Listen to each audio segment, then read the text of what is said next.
dito sa Kalumpit, Bulacan. Magsang manok dito sa Kalumpit, mga kamaster.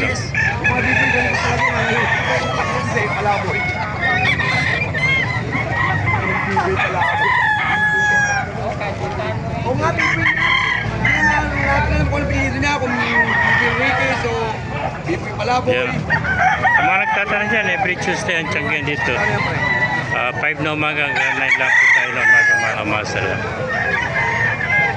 Mga kamaster. Magsang manok dito sa Kalumpit, Bulacan. Yan.